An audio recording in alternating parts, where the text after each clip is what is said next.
एक है कि अगर आपको कभी कैजुअल रजिस्ट्रेशन लेना है, कोई एक इंसिडेंस के लिए आपको कोई कॉन्ट्रैक्ट मिला, जीएसटी में आप रजिस्टर्ड नहीं है, किसी एक काम को मिला, इस काम के लिए आपको एक मान लो कैजुअल रजिस्ट्रेशन लेना है, तो कैजुअल रजिस्ट्रेशन वाले को भी कंपलसरी लेना होगा। And non resident taxable person आप है तो भी आपको रजिस्ट्रेशन लेना जरूरी है, उनको 20 लाख का लिमिट वगैरह अप्लाई नहीं होगा। नेक्स्ट पॉइंट इज कि अगर जो है आपको रिवर्स चार्ज में देने की रिस्पॉन्सिबिलिटी है, जैसे ट्रांसपोर्ट सेक्टर में रिवर्स चार्ज में देने की आपकी रिस्पॉन्सिबिलिटी है, तो वो भी उनको भी कंपलसरीली रजिस्ट्रेशन कराना होगा। इलेक्ट्रॉनिक कॉमर्स ऑपरेटर, जितने भी इलेक्ट्रॉनिक ट्रेड वाले हैं, all the companies which are having electronic trading platform, उनको सबको रजिस्टर कराना है। एंड अगर आपने कोई एजेंट अपॉइंट किया है तो भी एजेंट को भी वो करना है, रजिस्ट्रेशन लेना है। We go to the next point,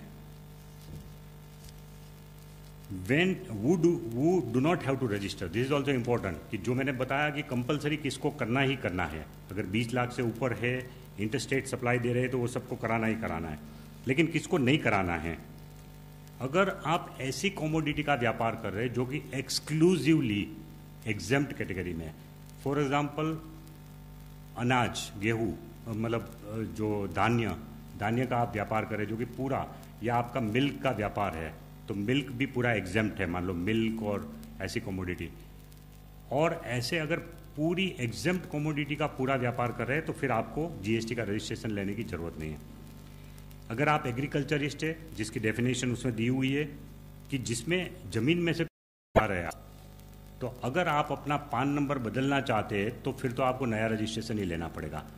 पान नंबर के आधार पे ही रजिस्ट्रेशन मिलता है। सो अगर कोई आदमी बोलता है कि भाई मैं पान नंबर बदलना चाहता हूँ तो पूरा रजिस्ट्रेशन ही बदलना पड़ेगा, तो ये हमको याद रखना है।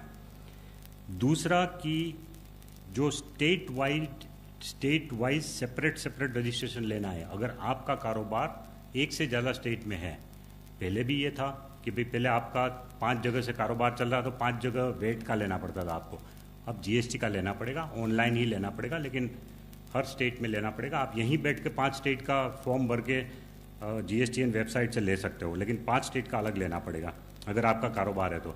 सर्विसेज में भी 5 स्टेट में अगर आप सर्विस दे रहे हैं, वहाँ की आपकी ऑफिस सर्विस दे रही है, तो फिर आपको 5 स्टेट में रजिस्ट्रेशन लेना पड़ेगा।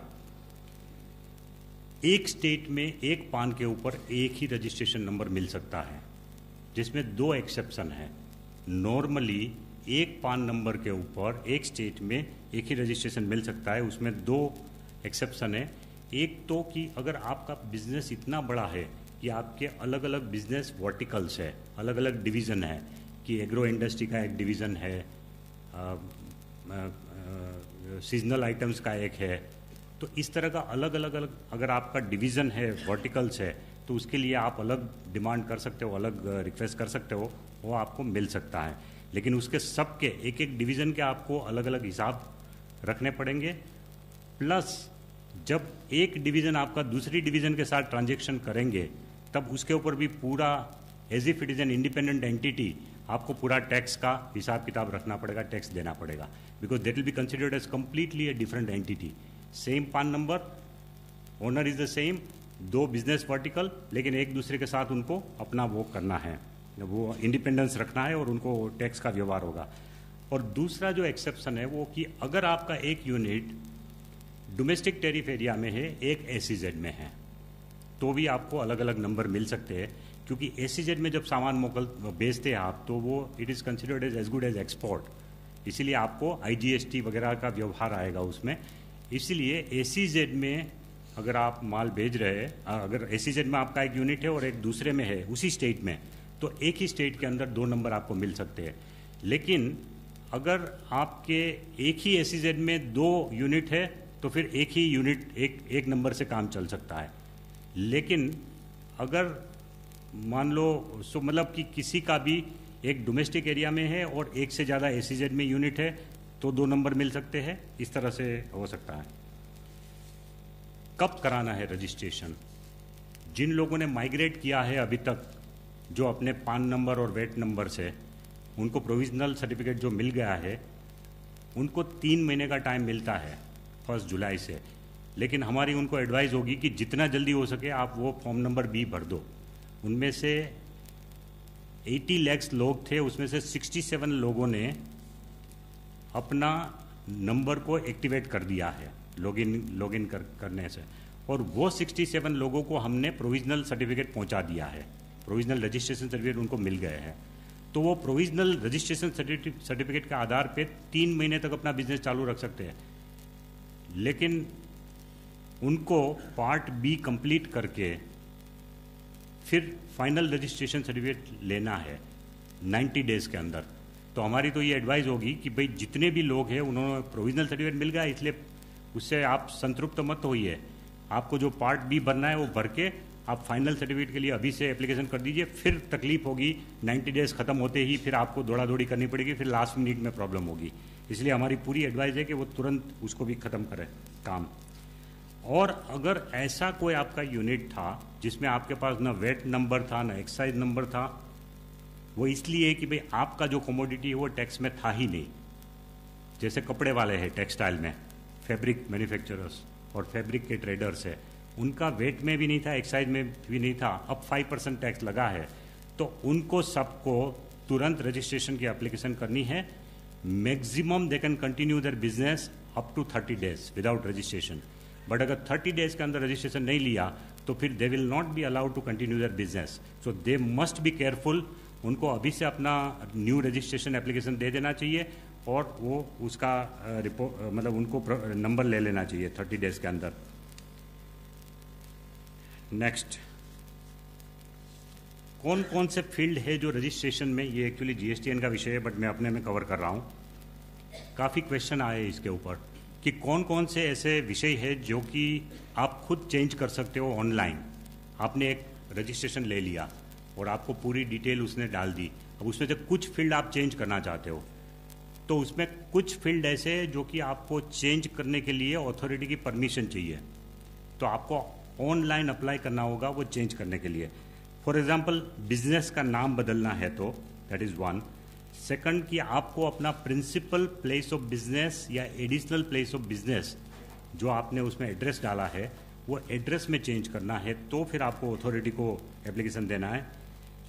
मेन पार्टनर या डायरेक्टर का जो नाम है उसमें कोई अगर चेंज करना है, किसी कंपनी में मान लो एक डायरेक्टर का भी चेंज होता है, तो भी आपको उसके लिए अथॉरिटी को ऑनलाइन एप्लीकेशन देनी है, मैन्युअल नहीं देनी है, ऑनलाइन ही एप्लीकेशन की फैसिलिटी है। और ये फील्ड के अलावा बाकी कोई भी फील्ड है वो सब आप अपने आप लॉगिन करके बदल सकते हो, आपको अथॉरिटी की वेट करने की ज़रूरत नहीं। फॉर एग्जांपल क्या क्या डिटेल आप डालते हैं, आप डालते हैं कि बैंक अकाउंट की डिटेल डालते हैं कि आपका बैंक अकाउंट कौन सा है। अगर बैंक अकाउंट बदल गया तो आप अपने आप बदल सकते हैं उसको ऑनलाइन जाके, उसके लिए आपको किसी की वेट करने की ज़रूरत नहीं है। फिर आप उसमें ये भी डाल रहे हैं, आपको हम पूछ रहे हैं कि भाई 5 मेन आइटम ऑफ बिजनेस कौन सी है, उसका HSN कोड दीजिए। अब आपके पास तो 20, 25, 30 आइटम भी हो सकती है, हम नहीं चाहते कि हम सब आइटम का लिस्ट लें आपसे। 5 आइटम की जगह है उसमें जीएसटीएन के वेबसाइट में, वो 5 आइटम का आप HSN कोड दे दीजिए जो मेन आइटम है उसका, बाकी सब आइटम आप अपने पास रखिए, हमें ज़रूरत नहीं है। बट उसमें भी अगर आप चेंज करना चाहते हैं अपने मेन आइटम ऑफ बिजनेस, तो वो सब भी आप उसमें चेंज कर सकते हैं। और अपना फ़ोन नंबर और ईमेल आईडी वो भी आप बाद में चेंज कर सकते हैं अपने आप, जिसमें आपको अथॉरिटी को पूछने की ज़रूरत नहीं है। लेकिन अगर बेसिक चेंज है, जो आपकी पीढ़ी है, जो आपकी फॉर्म है, उसके नाम में डिफरेंस है, ओनरशिप में डिफरेंस है, या प्लेस ऑफ बिजनेस में अगर डिफरेंस है, अगर उसमें कोई चेंज है तो वो आपको करना है। Next, my last slide today is about कि कुछ लोग पूछ रहे हैं कि हम वॉलंटरीली रजिस्ट्रेशन ले या ना लें। वॉलंटरी रजिस्ट्रेशन संभव है, अगर 20 लाख से भी नीचे का आपका टर्नओवर है तो भी आप वॉलंटरीली रजिस्ट्रेशन ले सकते हो। उसके फ़ायदे क्या होगा और उसका नुकसान क्या है, मैं दोनों बता दूं। अगर आप रजिस्ट्रेशन लेते हैं तो आप B2B ट्रांजैक्शन कर पाएंगे। पर्टिकुलरली कुछ ऐसे लोग जो कि बड़ी फर्म को सप्लाई कर रहे हैं माल, तो बड़ी फर्म नहीं चाहेगी कि हम अनरजिस्टर्ड डीलर से लें, इसीलिए आप खुद रजिस्टर करवा लेंगे तो आप उनको भी सप्लाई कर सकते हैं, B2B को सप्लाई कर सकते हैं, वो एक फ़ायदा है। और दूसरा कि वरना क्या होगा कि आप जिस रजिस्टर्ड डीलर को दे रहे हैं, मान लो आप अगर कंज्यूमर को बेच रहे हैं तो नो प्रॉब्लम, बट अगर आपका नाता रिश्ता किसी बिजनेस वाले से उनको आप सप्लाई कर रहे हैं तो उनको रिवर्स चार्ज में पे करने की रिस्पॉन्सिबिलिटी आती है। आपने तो टैक्स नहीं पे किया बिकॉज यू आर अनरजिस्टर्ड, लेकिन आप अनरजिस्टर्ड है, लेकिन हमारा जो सेक्शन 9(4) है वो 9(4) के तहत वो उसको रिस्पॉन्सिबिलिटी आएगी रजिस्टर्ड डीलर को। अगर आप खुद रजिस्टर्ड है तो वो चिंता नहीं है, तो आपसे सब लोग माल खरीदेंगे, अगर B2B वाले भी आपसे माल खरीद सकते हैं। इसका नुकसान क्या है कि अगर आप एक बार रजिस्टर करा लेंगे तो आपको पूरे के पूरे सप्लाई के ऊपर टैक्स तो देना ही है, फिर आपको एग्जम्पशन की लिमिट नहीं मिलती। आप ये नहीं कह सकते कि 20 लाख तक मैं हूँ इसलिए मुझे टैक्स नहीं भरना है। एक बार रजिस्टर करा लिया उसके बाद 5 लाख का भी टर्नओवर है तो भी आपको 5 लाख के ऊपर टैक्स भरना पड़ेगा। इसीलिए अगर आप लिमिट के पहले है तो you can avoid to register, अगर आप नहीं चाहते हैं तो। और दूसरा कि एक बार रजिस्टर करा लिया जिसने भी, उनको अपना ट्रांजैक्शन चाहे जीरो भी हो एक महीने के अंदर, there are no transactions also in any month, then also महीने में एक बार तो उसको रिटर्न फाइल करना होगा जो रजिस्टर्ड डीलर है उनको, unless he is a composition dealer. अगर कंपोजिशन डीलर है तो फिर आपको 75 लाख तक का अगर आपका टर्नओवर है तो 3 महीने में एक बार ही रिटर्न भरना है आपको, लेकिन अगर आप रेगुलर रजिस्टर्ड है तो आपको हर महीने करना होगा। अब मैं रिक्वेस्ट करूंगा जो मिस्टर प्रकाश को कि जो GSTN की तरफ से जो प्रोसीजर है रजिस्टर कराने की, माइग्रेट कराने की, उसके बारे में थोड़ी बात करें। दिया गया और टैक्स पेयर को सिर्फ इतना ही करना था कि वो पोर्टल पे जाकर उस प्रोविजनल आईडी को और उस पासवर्ड को डाल के उसके बाद अपनी मोबाइल, अपनी ईमेल एड्रेस डालें और इतने के बाद आपकी एनरोलमेंट होती कि आप आ गए इसके अंदर, जो पार्ट A कहलाता है।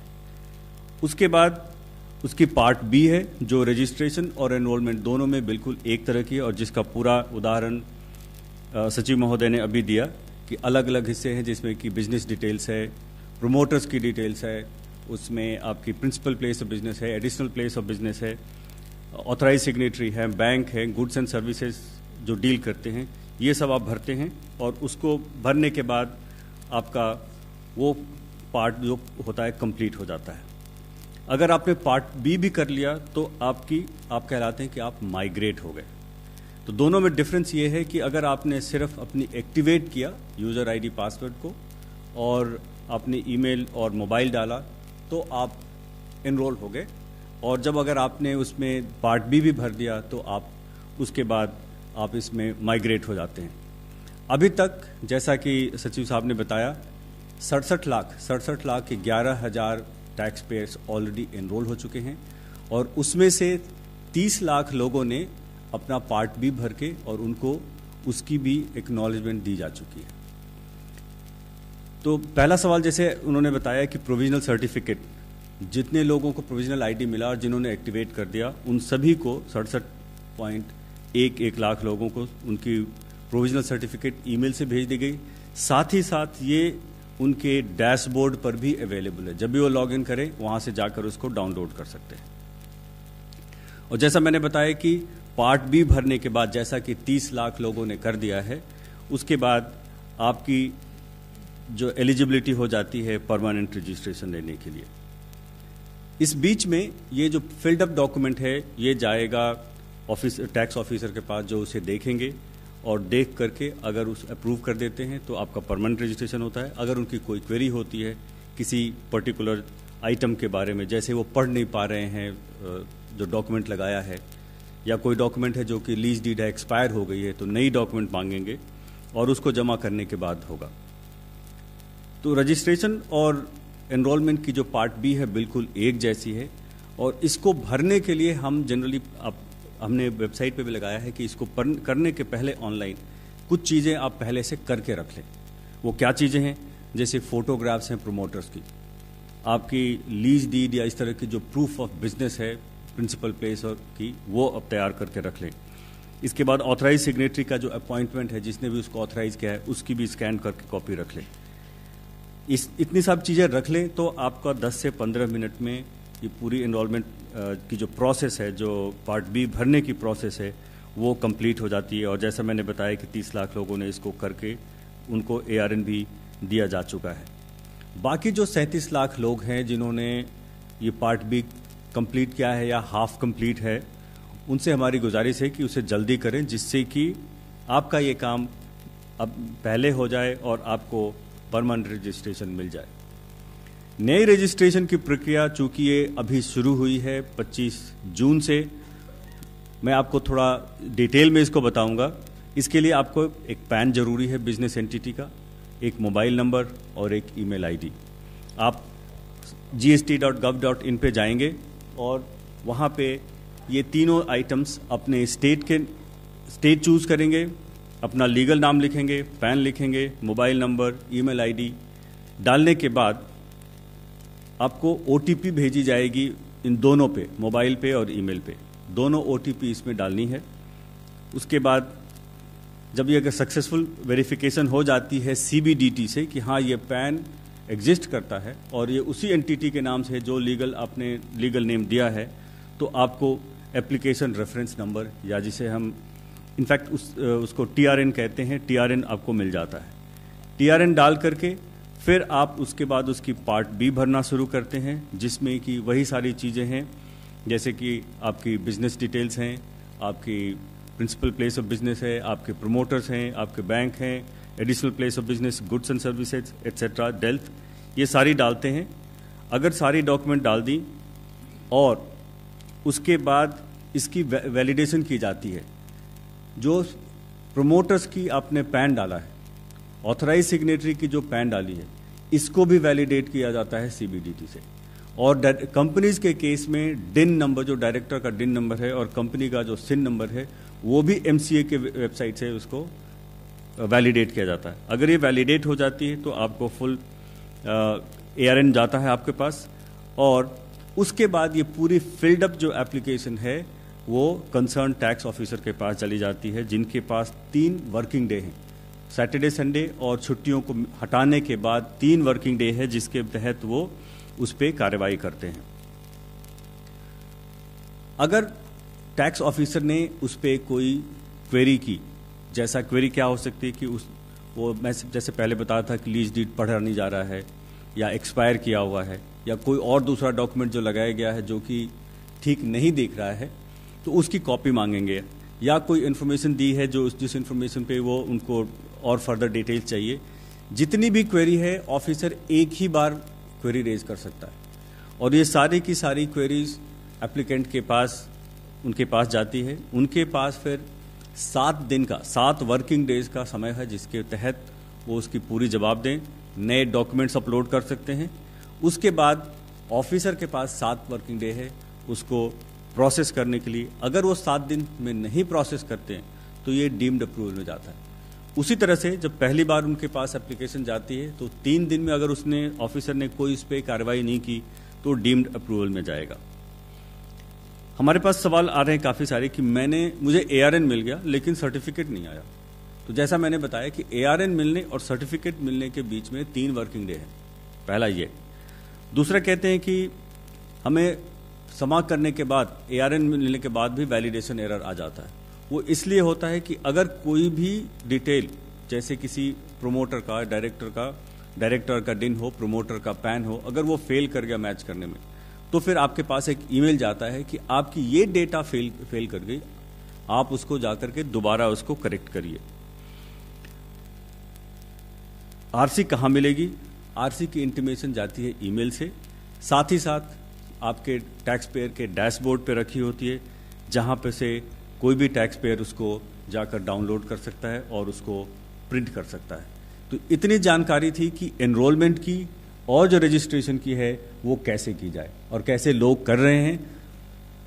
बहुत बहुत शुक्रिया श्री अडिया जी और प्रकाश कुमार जी आपका। और जो राज्य सरकारों में जो तमाम CBEC के अधिकारी हैं और जो ट्रेडर्स हैं और जो टैक्स प्रैक्टिशनर्स हैं वो भी इस कार्यक्रम को लाइव देख रहे हैं, उनका भी एक बार फिर से स्वागत। सर, हमारे पास बहुत सारे सवाल जो हैं वो फ्रिक्वेंटली आस्क्ड क्वेश्चंस हैं, वो एक एक करके मैं आप तक पहुंचाना चाहता हूं, और आपसे गुजारिश है कि आप इन सवालों को एक तरह से जो उलझने हैं लोगों के दिमाग में उनको सुलझाने की ज़रूर कोशिश करें। पहला सवाल है कि मैं एक टैक्सेबल पर्सन हूँ, मेरे बहुत सारे स्टेट्स में बिजनेस है, मेरा टर्नओवर लेकिन 20 लाख से कम है, मैं इंटर स्टेट सप्लाई एक राज्य से दूसरे राज्य में करता हूं, क्या मुझे रजिस्ट्रेशन कराना होगा?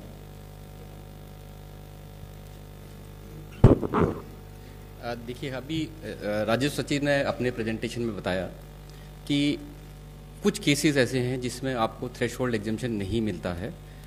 अब इस केस में जो प्रश्न किया गया है, इनमें इनका विभिन्न राज्यों में रजिस्ट्रेशन टर्नओवर है और टर्नओवर 20 लाख से कम है, बट वो इंटर स्टेट सप्लाई करना चाहते हैं। अगर इंटर स्टेट सप्लाई करेंगे तो उनको रजिस्ट्रेशन लेना पड़ेगा, बिकॉज जो लोग इंटर स्टेट सप्लाई कर रहे हैं, एक राज्य से दूसरे राज्य में सप्लाई कर रहे हैं, उनके लिए थ्रेशोल्ड एग्जेम्पशन नहीं है। थ्रेशोल्ड एग्जेम्पशन उन लोगों के लिए है जो एक ही राज्य में रहकर और छोटे अपने करदाता हैं और या छोटे लोग हैं जो 20 लाख से नीचे का टर्नओवर कर रहे हैं विद इन द स्टेट, उनके लिए थ्रेशोल्ड लिमिट है। इस तरह के लोग जो इंटर स्टेट करेंगे उनके लिए थ्रेशोल्ड एग्जेम्पशन नहीं है। दूसरा सवाल है जीएसटी नंबर को लेकर के। बहुत सारे जो कारोबारी होते हैं उनको पैन और टैन नंबर जिनके पास होता है उनको टीडीएस डिडक्ट करना पड़ता है, क्या उनको भी एक अलग से जीएसटी आइडेंटिफिकेशन नंबर लेना होगा? देखिए, जिनको टीडीएस करना है उनके लिए भी उनको अलग से टीडीएस के लिए रजिस्ट्रेशन लेना है। यदि वो बिजनेस भी कर रहे हैं, सप्लायर हैं, तो उसके लिए अलग रजिस्ट्रेशन नंबर है और टीडीएस के लिए अलग से लेना पड़ेगा। तो टीडीएस के लिए अलग से और कारोबार के लिए अलग से। तीसरा सवाल ये है सर कि एक ही स्टेट में मैं ट्रेडिंग भी करता हूं और मैन्युफैक्चरिंग भी करता हूं, क्या मुझे दोनों स्थितियों में अलग अलग रजिस्ट्रेशन लेना होगा जीएसटी के तहत? देखिए, एक स्टेट में जैसे सचिव जी ने बताया कि एक स्टेट में एक पैन पे एक ही हमको रजिस्ट्रेशन लेना है। क्या मैं उसमें ट्रेडिंग कर रहा हूँ या किसी मैन्युफैक्चरिंग कर रहा हूँ या कोई अदर एक्टिविटी कर रहा हूँ, तो मेरे को एक ही रजिस्ट्रेशन चाहिए। पर यदि मैं चाहता हूँ, यदि उसकी ऑप्शन करदाता की ऑप्शन पे चाहे तो वो डिफरेंट बिजनेस वर्टिकल्स के लिए डिफरेंट रजिस्ट्रेशन ले सकता है। अगला सवाल ये है सर कि मैं रजिस्ट्रेशन के लिए लायबल नहीं हूँ, लेकिन क्या मैं वॉलंटरीली इस रजिस्ट्रेशन ले सकता हूँ और इसके असर क्या है, इसके प्रभाव क्या होंगे मेरे कारोबार पे? ये चीज़ तो मैं ऑलरेडी अपनी बात में समझा चुका हूँ। मुझे लगता है सबको ये बात आ गई होगी समझ में। लेकिन एक चीज़ मैं बता दूं कि जो एक ही स्टेट में एक पान नंबर के ऊपर अगर आप वॉलंटरीली 2 नंबर ले रहे हैं, बिजनेस वर्टिकल अलग है इसलिए 2 नंबर, तो एक चीज़ मैंने जो आपको बताया कि दोनों इंडिपेंडेंट एंटिटी गिनी जाएगी, वो 2 एंटिटी के बीच में भी ट्रांजैक्शन होगा तो टैक्स लगेगा, दैट इज़ 1। एंड सेकेंडली कि कोई ये ना माने कि हम 2 नंबर लेने के बाद दोनों में 75 लाख का बेनिफिट लेंगे। टर्नओवर दोनों का एग्रीगेट गिना जाएगा। एक पान नंबर के ऊपर चाहे आपके एक से ज़्यादा भी जीएसटीआई नंबर एक स्टेट के अंदर है तो उनका सबका टर्नओवर पूरा माना जाएगा। जी, अगले सवाल की तरफ बढ़ते हैं। मेरे पास प्रोविजनल रजिस्ट्रेशन नंबर तो आ गया है, क्या मुझे नए जीएसटी नेटवर्क जो नंबर है उसकी प्रतीक्षा करनी चाहिए? क्या मैं अपने प्रोविजनल रजिस्ट्रेशन नंबर को तब तक इस्तेमाल करना शुरू कर सकता हूं?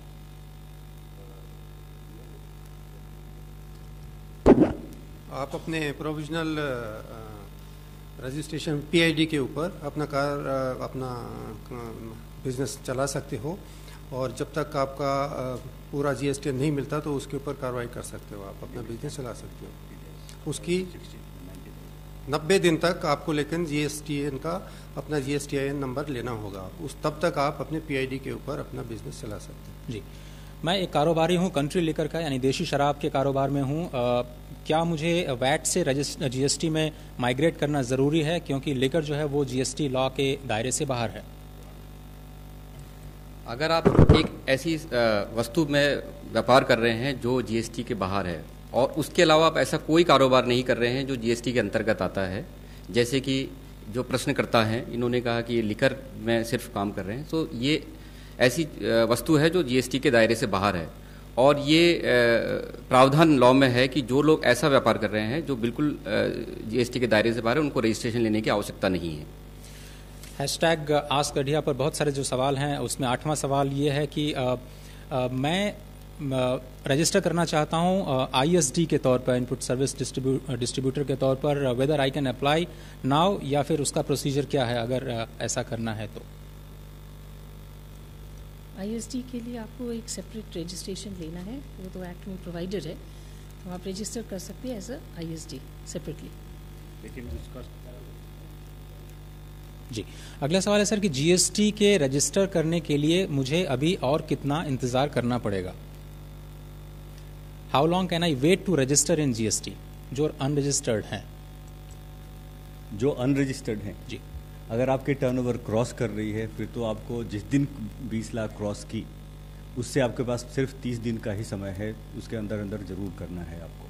30 दिनों का वक्त है आपको जीएसटी नेटवर्क में जीएसटीएन पर जाकर के अपना रजिस्ट्रेशन जरूर समाप्त करना होगा। जीएसटी पोर्टल पर जाकर जी। अगर मुझे करेक्शंस करने हैं अपने रजिस्ट्रेशन के डिटेल्स में, तो उसके क्या प्रोसीजर हैं और मैं कितने दिनों में ये कर सकता हूँ? जो आपने अपनी सर्टिफिकेट के लिए जो आपने डेटा जो डाला, अगर उसमें आप कोई चेंज करना चाहते हैं तो पूरे डेटा को 2 भाग में बांटा गया। एक जो कोर फील्ड है, जैसा कि जिसको सचिव साहब ने अभी बताया था, जिसकी उसमें कोई भी अगर बदलाव है तो वो सिर्फ अप्रूवल के बाद होगा, और दूसरे जो नॉन कोर हैं वो आप खुद कर सकते हैं, जैसा कि बैंक डिटेल और इस तरह की चीज़ें। जो कोर आइटम्स दोनों के लिए आपको वेबसाइट पे जाना पड़ेगा। नॉन कोर आप खुद से कर सकते हैं। कोर आइटम आप वहाँ जाएं, आप उसमें अप्लाई करेंगे, उसके बाद वो डेटा जाएगी ऑफिसर के पास, जो कंसर्न्ड ऑफिसर हैं, ऑफिसर उसको देखेंगे और उसके बाद उसको अप्रूव करेंगे। लेकिन आपकी जो पुरानी डेटा है वो भी सिस्टम में रहेगी और नया डेटा भी रहेगा। इसी तरह से आपने अगर phone number, email, bank detail change किया, पुरानी भी रहेगी, नई भी रहेगी हमारे पास। जी, अगला सवाल सर्विस टैक्स से रिलेटेड है। मैं एक रजिस्टर्ड सर्विस टैक्स एसएससी हूँ, लेकिन मेरा जो एनुअल टर्नओवर है वो 12 लाख रुपए है, लेकिन अब मैं थ्रेशोल्ड एग्जम्पशन के लिए एलिजिबल हूँ, तो चूंकि मैं माइग्रेट कर चुका हूँ, क्या मेरे ऊपर टैक्स लगेगा? मेरे ऊपर टैक्स की लाइबिलिटी क्या बनती है? चूंकि आप 12 लाख की टर्नओवर वाले एसएससी थे, तो लॉ के अंतर्गत आपको माइग्रेट किया गया, बिकॉज ये रिक्वायरमेंट थी लॉ की कि सब लोग जो एग्जिस्टिंग रेजिस्टेंट है वो माइग्रेट होंगे। पर अब चूंकि ये लिमिट बढ़ के 20 लाख हो चुकी है, सो आपके लिए उचित होगा, अगर आप इस जीएसटी व्यवस्था से बाहर निकलना चाहते हैं और थ्रेशोल्ड एग्जम्पशन लेना चाहते हैं, तो आप कैंसिलेशन के लिए एप्लीकेशन दे दें, तो आप अपना रजिस्ट्रेशन कैंसिल करवा सकते हैं। जी, आईएसडी के लिए क्या अलग से रजिस्ट्रेशन कराना होगा other than the existing tax payers registration? जी, दूसरा सवाल सर स्मॉल डीलर्स और स्मॉल ट्रेडर्स को लेकर के है, जिनके पास आईटी इंफ्रास्ट्रक्चर नहीं है, तो उनके पास और क्या ऑप्शंस हैं इस नए सिस्टम को अडॉप्ट करने के लिए? छोटे लोग, अगर कोई उनको दिक्कत आ रही है कि भाई वो उनके पास ऐसी कोई समझ नहीं है कि कैसे हम लोग रजिस्टर कराएं अपने आप को, तो हमने ये किया है कि स्टेट गवर्नमेंट और सेंट्रल गवर्नमेंट के एक्साइज, वेट या सर्विस टैक्स के जितने भी दफ्तर है, जितने भी ऑफिसेज है, छोटे छोटे ऑफिस जहाँ भी है, उन सबको जीएसटी सेवा केंद्र में तब्दील कर दिया है। वहाँ पर कंप्यूटर भी है। हमारे ऑफिसर को हमने इंस्ट्रक्शन दिया है कि आपको पूरी हेल्प करेंगे, आप वहाँ जाइए, उनको रिक्वेस्ट करिए कि भाई हमको रजिस्ट्रेशन कराना है, हमको हेल्प करिए, तो आपको हेल्प मिल जाएगी। और हमारा ये भी कहना है कि आप किसी आईटी एजुकेटेड यंग बॉय या गर्ल को एंगेज कर लेंगे तो वो भी कर देंगे आपके लिए, इतनी कोई मुश्किल काम नहीं है। हमारे जो छोटे व्यापारी हैं उनको मेरी अपील है कि आपको ये ज़रूरी नहीं है कि टैक्स प्रैक्टिशनर के पास ही जाना।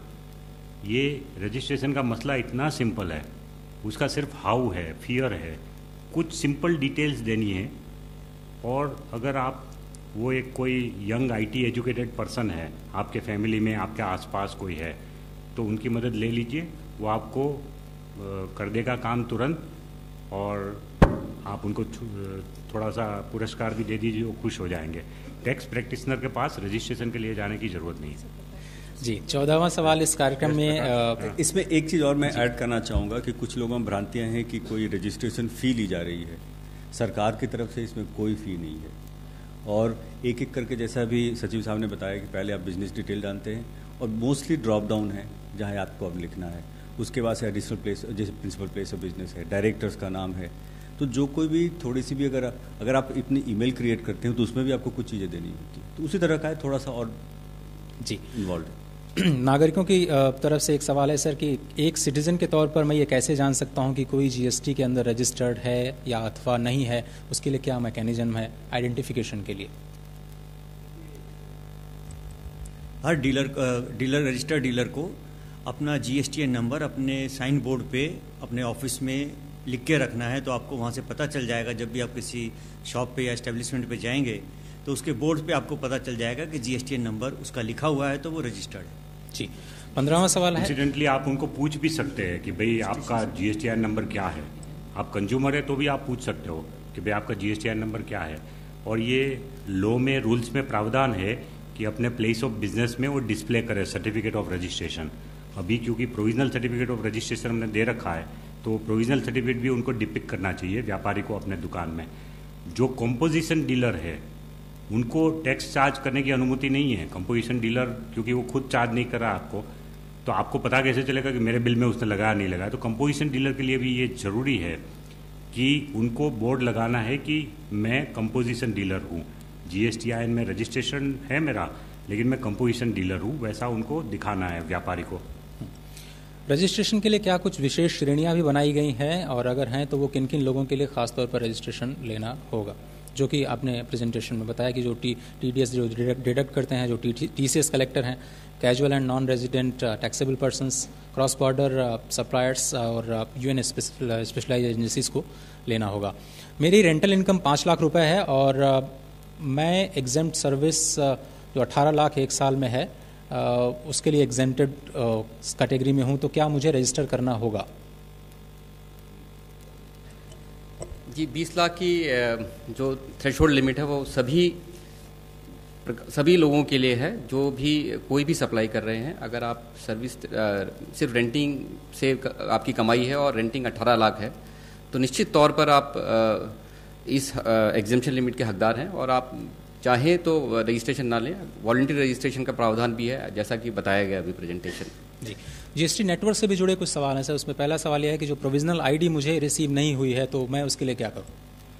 जैसा मैंने पहले बताया था कि प्रोविजनल ID GST सिस्टम तैयार करता है।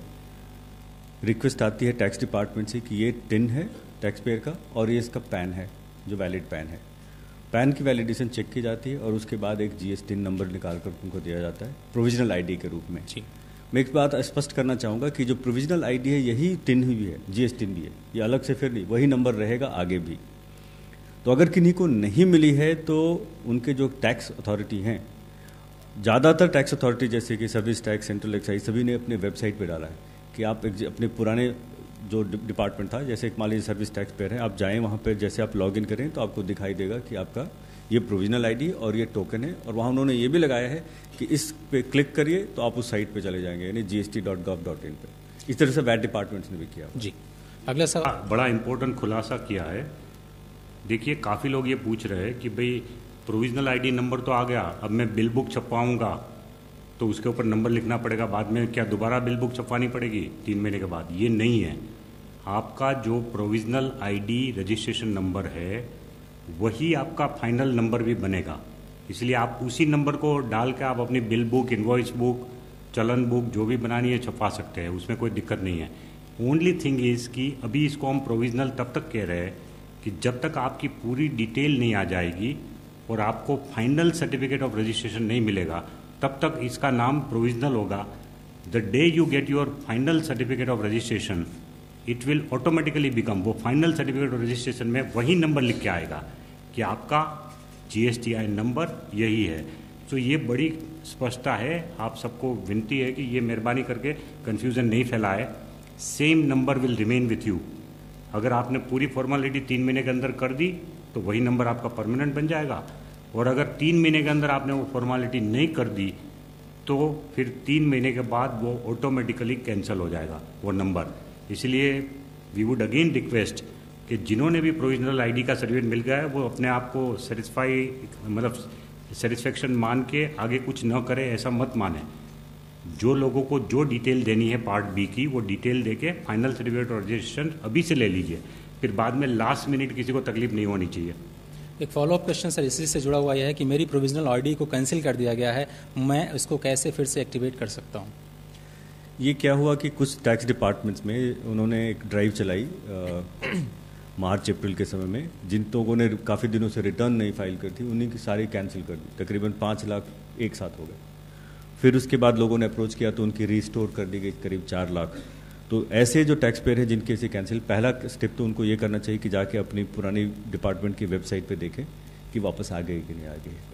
इसको चेक करने के लिए हमारी वेबसाइट पे भी जो जीएसटी पोर्टल है, आप वहाँ जाकर स्टेट और उसके साथ पुराने टैक्स डिपार्टमेंट का टिन या पैन दोनों में से कोई एक डाल करके आप देख सकते हैं कि उसकी स्टेटस क्या है। तो दोनों तरीके से आपको पता चल सकता है। और मेरे ख्याल से मेरा पैन नंबर बदल गया है, तो मैं कुछ प्रोविजनल आईडी में कैसे इनकॉर्पोरेट करूं, ये भी शायद आपने कवर ये कर तो राजस्व सचिव साहब ने कहा कि अगर पैन चेंज हो गया तो आपकी प्रोविजनल आईडी या जीएस टिन ही चेंज हो जाएगा, क्योंकि पूरा का पूरा पैन आपका टिन के जीएस टिन के भीतर जाता है। कौन करेगा इसको? इसमें भी वही है कि जिस डिपार्टमेंट में, सपोज करिए आप वैट डिपार्टमेंट दिल्ली में रजिस्टर्ड थे और आपका पैन चेंज हुआ है और वहाँ पे वैट के ऑफिसर उसको टिन को वही रखते हैं, पैन चेंज कर देते हैं, तो उनके यहाँ से रिक्वेस्ट आएगी, फिर हमारे यहाँ उस पुरानी वाले को कैंसिल करते हैं और एक नया जनरेट करते हैं, उसको वापस भेजते हैं टैक्स डिपार्टमेंट को, टैक्स पेयर को देने के लिए।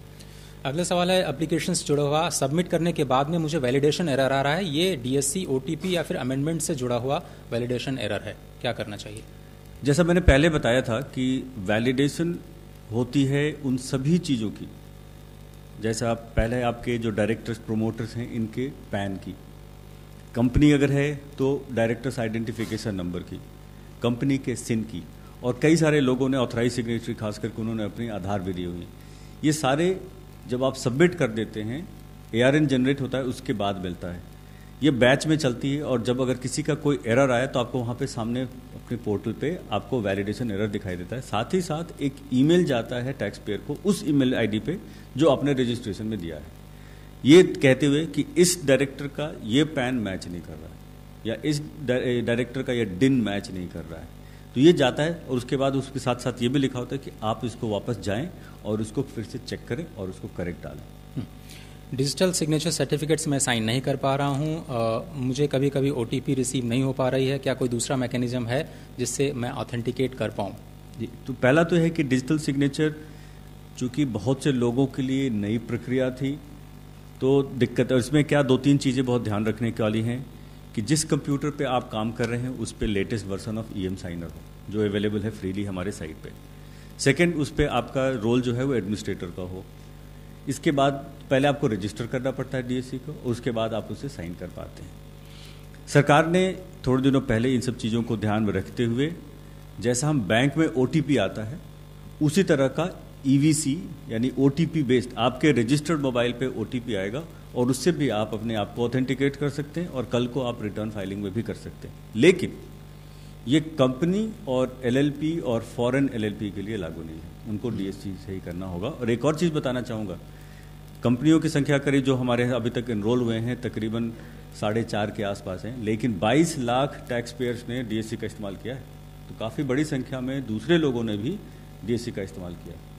जी, रजिस्ट्रेशन सर्टिफिकेट कहाँ से मिलेगा वो आपने शायद कवर कर लिया है। अगला सवाल यह है कि अगर मुझे सो कॉज नोटिस मिलता है तो उस केस में मुझे क्या करना होगा? जैसा मैं बताया था आपको कि अगर जब वो पूरी की फिल्ड अप एप्लीकेशन चाहे एनरोलमेंट की हो या रजिस्ट्रेशन की हो टैक्स ऑफिसर के पास जाती है और उसमें से कोई वो कमी देखते हैं या जो कोई आपने डॉक्यूमेंट्स अपलोड किए हैं उसको पढ़ नहीं पा रहे हैं या वो एक्सपायर्ड डॉक्यूमेंट है, उसकी टेन्योर ख़त्म हो गई है, जैसे लीज डीड है, तो उस पर आपके पास नोटिस आएगा और वो अलग अलग कॉलम आ जाएगा कि ये डॉक्यूमेंट का ये है या कोई इन्फॉर्मेशन डाली उस इन्फॉर्मेशन के बारे में। फिर आपको उसका जवाब या नया डॉक्यूमेंट 7 वर्किंग डे के अंदर अंदर पोर्टल पे ही जाकर डालना है उसी कॉलम के अगेंस्ट। जी, सिस्टम में मेरे नाम में कुछ स्पेशल कैरेक्टर्स हैं जिसको सिस्टम रिजेक्ट कर रहा है।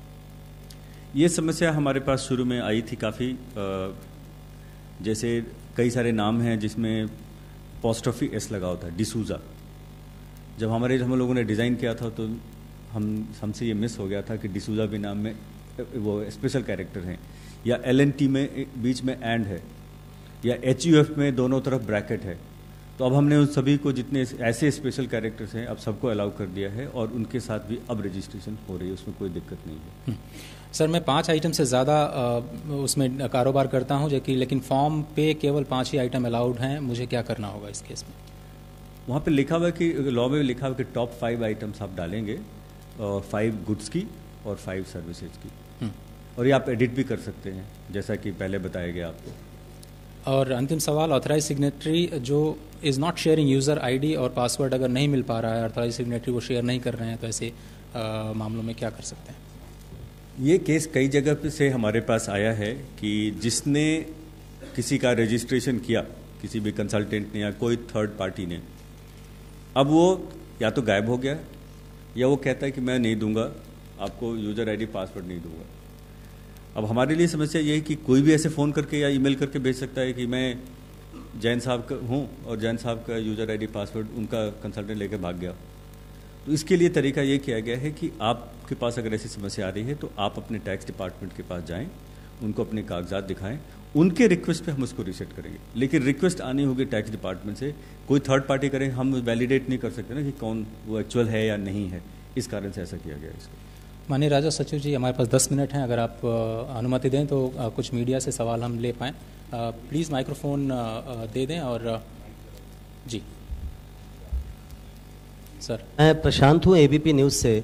एक समस्या जो आ रही है, जीएसटी लागू होने के बाद गाड़ियों के दाम कुछ कंपनियों ने घटाए थे, लेकिन कुछ राज्यों ने रजिस्ट्रेशन टैक्स बढ़ा दिया है। तो जानना लोग चाहते हैं कि फिर इसका फ़ायदा कॉमन मैन को कैसे मिलेगा? ऐसा है कि जो टैक्स जीएसटी के दायरे में है उसकी चिंता तो जीएसटी काउंसिल कर रही है, लेकिन जीएसटी काउंसिल के दायरे के बाहर कुछ ऐसे टैक्सेस हैं जो कि स्टेट गवर्नमेंट के अधीन है। उसमें से एक ये भी है कि भाई जो लाइफ टाइम टैक्स लेते हैं व्हीकल्स के ऊपर, वो रोड टैक्स के नाम पे, वो जो है वो स्टेट गवर्नमेंट का अधिकार में है, और किसी भी स्टेट गवर्नमेंट को ये अपने अधिकार में घटाने का या बढ़ाने का वो स्कोप है उनको। तो उसको बढ़ाना या घटाना वो डिसीजन स्टेट गवर्नमेंट खुद लेगा, डिपेंडिंग ऑन कि कैपेसिटी है कि नहीं लोगों की बेयर करने की। तो उस हिसाब से उन्होंने जो भी डिसीजन लिया वो ठीक है, वो हम उसमें कुछ नहीं कर सकते, बिकॉज उनका अपना अधिकार है। वसीम जी। सर, एक छोटा सा क्लैरिफिकेशन चाहिए। मैं एक व्यापारी हूँ, मैं 10 छोटे सप्लायर्स को माल सप्लाई कर रहा हूँ और उनके पास जीएसटीएन नंबर नहीं है, तो मेरे को इनपुट क्रेडिट कैसे मिलेगा?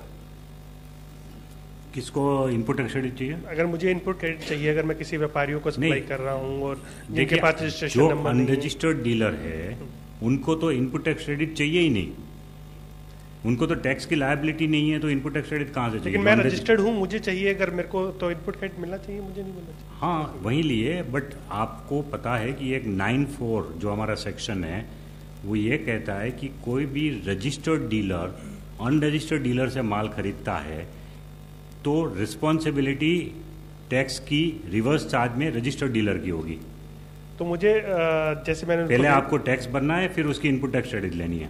तो फिर मैं पहले टैक्स भरूंगा, लेकिन वो टैक्स नहीं भरेंगे जिन्होंने लिया है, छोटे सप्लायर है वो। हाँ, वो नहीं भरेगा, बट मैं उस टैक्स को भरूंगा और मैं उसकी इनपुट टैक्स क्रेडिट ले लूंगा। लेकिन इसमें एक एक्सेप्शन किया हमने, ये रिवर्स चार्ज में जो देना है रजिस्टर्ड डीलर को, रजिस्टर्ड डीलर अगर अनरजिस्टर्ड डीलर से खरीदता है तो उसको रिवर्स चार्ज में टैक्स पे करना है। लेकिन अगर एक दिन में 5,000 रुपये तक की आइटम है तो उसके लिए वो रिवर्स चार्ज में टैक्स नहीं देना है। सो कुछ लोग कहते हैं कि भाई छोटी स्टेशनरी खरीदने हमने भेज दिया तो स्टेशनरी का जो आएगा वो अनरजिस्टर्ड डीलर से लिया मान लो, या कुछ चाय पानी मंगवाया या किसी होटल से, ऐसी होटल से चाय पानी मंगवाया जिसमें जीएसटी नहीं लग रहा है, तो फिर उसके लिए 5,000 पर डे का आपको मुक्ति है। और उसके ऊपर अगर होगा तो भी आपको पूरे महीने का ऐसा जो भी सप्लाई आप खरीद रहे हैं अनरजिस्टर्ड डीलर से, वो पूरे सप्लाई का एक बिल बनाना होगा और एक इनवॉइस बना के, सेल्फ इनवॉइस बना के आप उसके ऊपर टैक्स की लायबिलिटी अपनी दिखा सकते हैं। बट टैक्स भरने की जिम्मेवारी आपकी है, जिनसे भी आपने खरीदा है वो अगर अनरजिस्टर्ड डीलर है तो। जी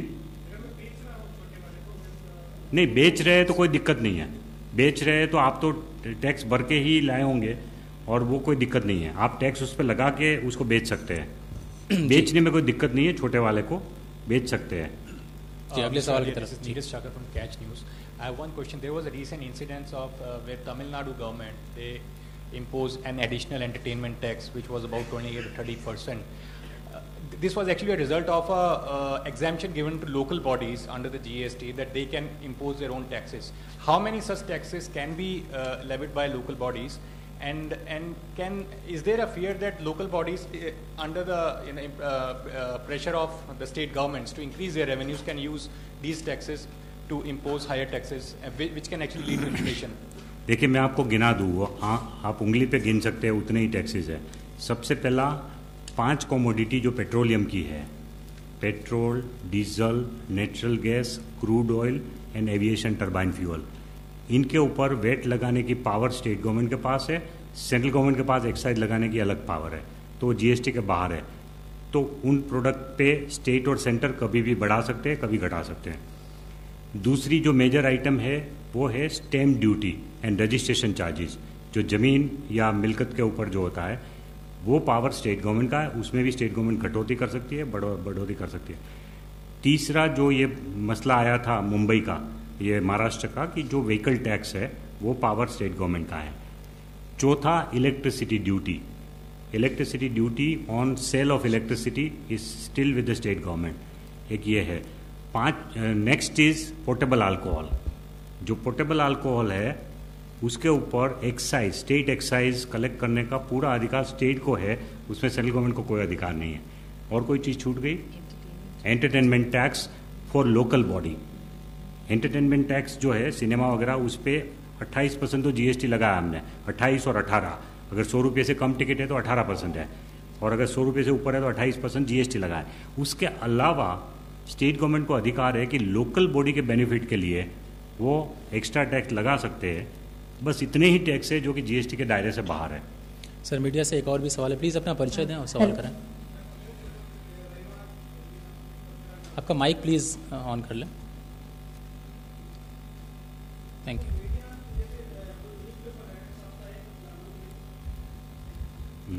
साप्ताहिक या मंथली जो न्यूज़पेपर हैं उनके बारे में थोड़ा बताएंगे, क्या इनको भी रजिस्टर्ड कराना पड़ेगा? मीडिया एंड एंटरटेनमेंट इंडस्ट्री में जो साप्ताहिक और न्यूज़पेपर्स, पीरियडिकल्स हैं, क्या उनके ऊपर जीएसटी का प्रावधान है? उनको भी रजिस्टर करना? न्यूज़पेपर और मैगजीन, न्यूज़पेपर तो नहीं, न्यूज़पेपर के ऊपर तो न्यूज़पेपर, अगर आपकी एडवर्टाइजमेंट की इनकम 20 लाख से बढ़ रही है, जो एडवर्टाइजमेंट स्पेस दे रहे हैं उसकी इनकम अगर 20 लाख से बढ़ रही है तो फिर आपको रजिस्टर कराना है, क्योंकि हमने वो एडवर्टाइजमेंट स्पेस के ऊपर 5% डाला है 20 बार जीएसटी में। जी, सीएनबीसी से Good evening, sir. Excuse me, can I ask one question? Yeah, my name is Suryanshi. I'm from News Nation. मेरा सवाल बहुत हो सकता है कि क्योंकि मैंने I just joined shortly, so maybe it might not relate to it. But सवाल मेरा ये है कि जीएसटी से जो आम लोगों की पॉलिसीज एंड स्कीम्स हैं उस पर क्या असर पड़ेगा? जैसे कार लोन है, होम लोन है या इंश्योरेंस पॉलिसीज हैं, क्या उस पर कोई असर पड़ेगा जीएसटी से रिलेटेड? Thank you ma'am. देखिए मैं आपको बता दूं कि सर्विस टैक्स जो है वो इंटरेस्ट के ऊपर लागू नहीं होता है। सो चाहे आप डिपॉजिट रख रहे हैं या चाहे आप लोन ले रहे हैं, तो इंटरेस्ट के ऊपर सर्विस टैक्स नहीं लगता, जीएसटी नहीं लगता। इंश्योरेंस के ऊपर ज़रूर लगता है, लेकिन उसमें भी जो लाइफ इंश्योरेंस पॉलिसी है उसके 2 पोर्शन होते हैं। एक होता है कि जो वो लोग अपना सेविंग के लिए कॉर्पस में जाता है, और दूसरा रिस्क कवर करने के लिए होता है। तो हम लोग जो चार्ज करते हैं सर्विस टैक्स वो सिर्फ रिस्क पोर्शन के ऊपर करते हैं, जो कि services given by insurance company है उसके ऊपर होगा, लेकिन जो कॉर्पस पोर्शन है उसके ऊपर नहीं लगता है। सो उसमें भी लिमिटेड असर होगा, और उसमें भी पहले 15% था, अब 18 है, लेकिन उसमें से गुड्स का इनपुट टैक्स क्रेडिट वो ले सकते हैं। इंश्योरेंस कंपनी ने जितने भी गुड्स अपने सर्विसेज देने के लिए यूज़ किए हैं, मान लो ऑफिस में एयर कंडीशनर लगवाया है तो एयर कंडीशनर के लिए जो जीएसटी दिया है उसका इनपुट टैक्स क्रेडिट ले सकते हैं। और फर्नीचर है, स्टेशनरी है, किसी को कमीशन दे रहे हैं, वो सब पे जो है उनका इनपुट टैक्स क्रेडिट ले सकते हैं। ऋतुपर्णो जल्दी से 1 minute. Rituparno from CNBC TV 18 sir export consignments जो जाते हैं फैक्ट्री गेट से पोर्ट, बिफोर जीएसटी एक प्रोसेस उसमें फॉलो किया जाता था, वेर इन एक बॉन्ड कस्टम्स अथॉरिटीज के साथ या एक्साइज डिपार्टमेंट के साथ होता था, एक्सेट्रा एक्सेट्रा, एंड सो उसी अंडरस्टैंडिंग से एक्सपोर्ट कंसाइनमेंट्स चले जाते थे। लेकिन अभी कुछ पोर्ट्स में प्रॉब्लम ये आ रही है कि कस्टम्स के जो फॉर्मेशंस हैं वो मांग रहे हैं, फॉर एग्जांपल बैंक गारंटी मांग रहे हैं ऑन ईच कंसाइनमेंट। इससे एक्सपोर्टर्स के जो कॉस्ट है, it is adding to their cost. So क्या इस पे कुछ कस्टम्स डिपार्टमेंट इस पे कुछ कर रही है? देखिए, जो एक्सपोर्ट के लिए जो प्रावधान है वो ये है कि आज भी आप जीएसटी के अंतर्गत भी अंडर बॉन्ड एक्सपोर्ट कर सकते हैं। सो ये प्रावधान कंटिन्यू किया गया है, इसलिए आपको जो जीएसटी फॉर्मेशन है उसी में बॉन्ड देना है और तुरंत प्रभाव से ये किया गया है कि एक्साइज अथॉरिटी बॉन्ड लेंगी। सो कस्टम्स को तो बैंक गारंटी नहीं लेनी है इन रिलेशन टू एक्सपोर्ट, और जहाँ तक हमको पता है नहीं ले रहे हैं। अगर ऐसी कोई चीज़ होगी तो हम देखेंगे उसको, बट वहाँ बैंक गारंटी नहीं देनी। जो भी बॉन्ड देना है वो जीएसटी फॉर्मेशन में देना है।